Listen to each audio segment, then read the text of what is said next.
Hello, hello. Dr. Clif, your movement recovery specialist, and welcome back to Friday's Forgotten.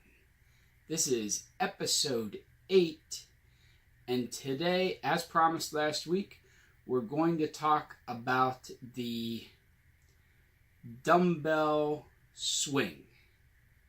Now, last week, I talked about Dan John's 10,000 swing program.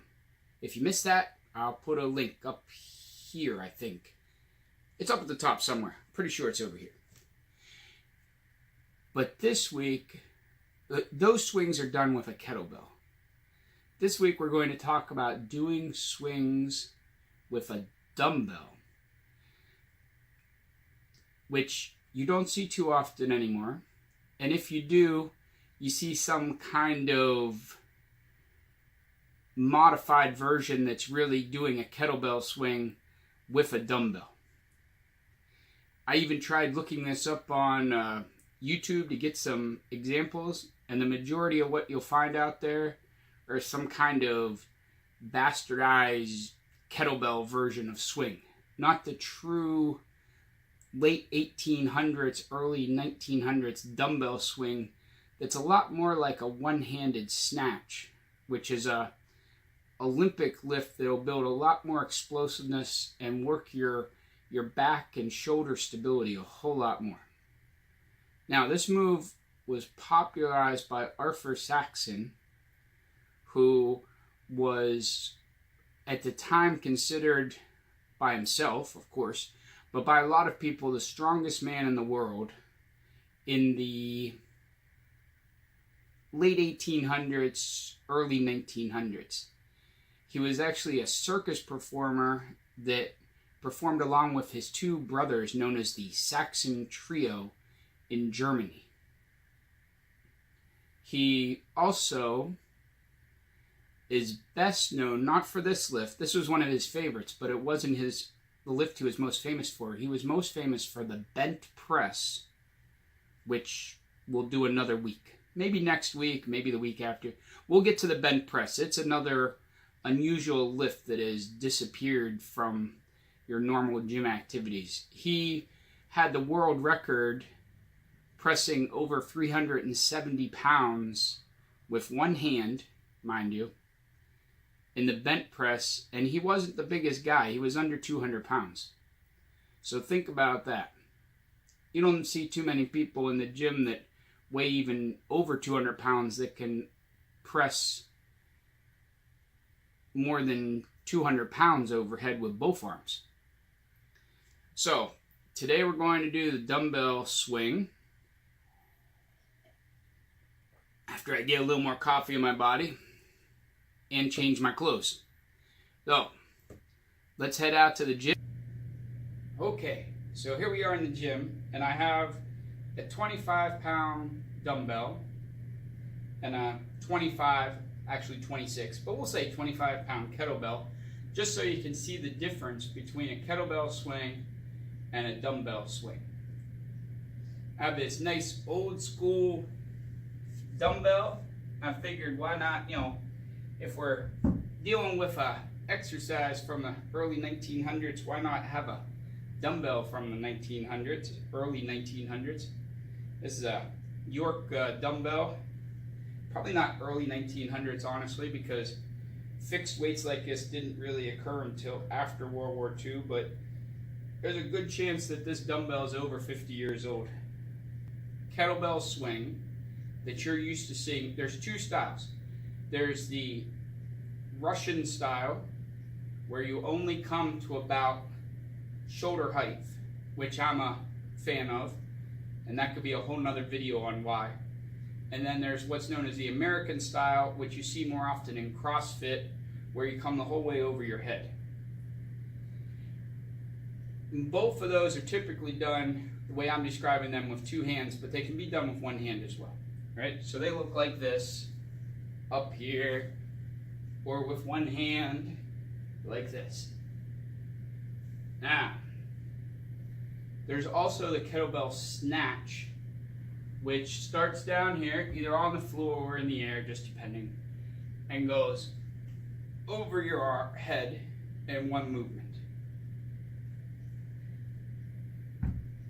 When we move to a dumbbell, what you will typically see people doing with a dumbbell is they're trying to still do a kettlebell swing with the dumbbell. So if they're using two hands, they'll hold it like this, and they'll do this kind of thing, which feels totally different and ridiculous compared to the kettlebell because only half of the weight is on that end I'm swinging, half of it's in my hands. Or maybe they'll use one hand and they'll do this kind of thing, and still it's misweighted for that movement.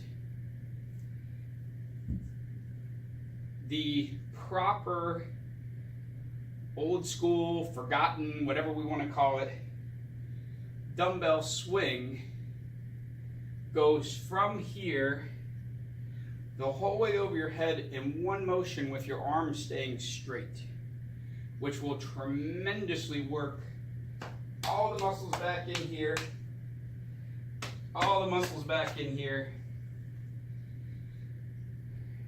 There are records recorded, world records of this lift, even though it hasn't been done for decades, probably almost century, of over 200 pounds, with mostly guys that are pretty small, under 200 pounds. So using 25 pounds is actually a pretty light weight, but I figured for illustration purposes, it's probably the best thing to do. Also, if you haven't tried this before, I would start with a small weight. Less than what you do kettlebell swings with, probably less than what you do kettlebell snatches with if you're already doing those, just because it can be a lot of stress on the shoulder and the elbow when you're keeping this whole thing straight the whole way through. If you find it real easy, you just increase the weight, but make sure your form and technique are right. Now, I'm going to do this from a couple different angles so it's easy to see. You take the dumbbell, you put it between your legs at an angle here. See how this is? I'll put it out in front of me so you can see a little. It's like this. It's not flat. It's definitely not angled backwards because that's going to be a problem for me to get it moving. It's angled this way. Then my head's down, looking down at the bell. I'm going to straighten my whole body explosively along with my arm moving up. So we're going to go from here to here. Now, you can bend the knees or the hips if you need to, especially with a heavier weight, you'll probably want to. But, and then you come back down.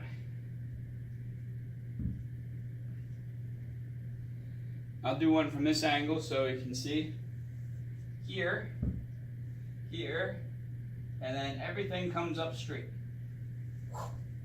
There. Then back down. Now, if we were going to do a bunch of these, the weight's not supposed to even touch the ground again. You get that nice swinging pendulum type movement where there's a little bit of momentum built in, but you're controlling that momentum. It's not too much. It'll just help you do a few more and build up the strength. You can tell maybe on the video, I'm a tiny bit out of breath and I've only done like 3 of them. And my conditioning is pretty good typically. Use a lot of muscles when you're moving a weight through that much motion, which will make this not only a strengthening exercise, but a conditioning thing pretty quickly. So let's do 10. And let's change it. Let's do 8 on each side. So you can see probably my technique will look a little bit different from one side to the other. Everybody's a little bit uneven. Your dominant side most likely will feel more comfortable. Let's do 8 on each side. And then you'll be able to tell when I'm done with that I'll be a little bit out of breath. Just so you can see how quickly this becomes a conditioning and a strengthening activity. And you'll see, watch the momentum where I don't put the bell back down at the bottom.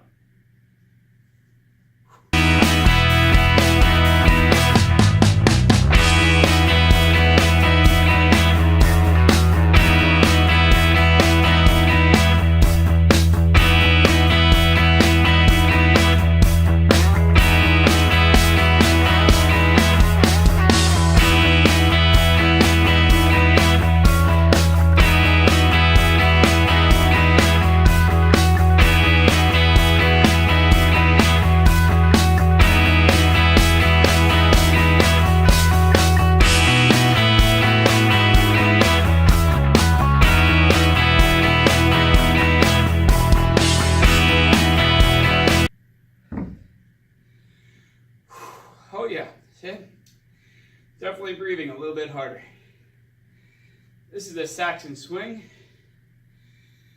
If you're new here and you enjoy these kind of things, we have a new forgotten exercise every Friday. On Mondays we have a chair type workout that you can do right at your desk in between work activities or game activities or whatever you're doing at your desk. Middle of the week, I do some breakfast reviews, some other rehab type stuff. So if you're interested in any of that, please consider subscribing. Red button down there on the left. My left, your right, sorry. Next week, it's going to be Black Friday here in the United States. Most likely I'll have a video, but if I don't, it'll be the week after. I think we'll stay with Mr. Arthur Saxon for another week, and we'll look at that bench press. I probably need to practice it up a little bit during this week so that I can do a respectable one, because I've done it in the past, but not for a couple years. So I'm going to practice that this week. I'll be back to you next Friday, show you what it looks like. Until then, remember, life is a strength sport, so get stronger and get living.